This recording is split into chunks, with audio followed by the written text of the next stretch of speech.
खाडीतिर जान पनि लाखौँ तिर्न पर्ने, देशमा रोजगार नभएसी क्यार्नी कसो गर्ने। 10,000 को रसिद दिई पैसा धेरै लेलान्, भोलि भन्लान् झुलाउलान् उस्तै दुःख देलान्। सोध्नेलाई 10,000 दिएको भन्नु भन्लान्, जानै पर्ने बाध्यताले जनता विवश बन्लान्। भनेकै होस् काम कम्पनी, भनेकै होस् तलब, सुविधा होस् बस्न खान दबाई खर्च अलग। फेरि पनि भित्र पैसा लिन सक्छन्, सोझा साझा जनतालाई दुःख दिन सक्छन्।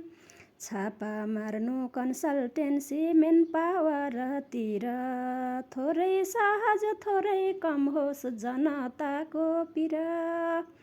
परदेशी नपरोस् है ब्याज तिरेर चर्को, परिवारसँग बस्न मन छ खाएर आटो पिठो घरको। परिवारसँग बस्न मन छ खाएर आटो पिठो घरको।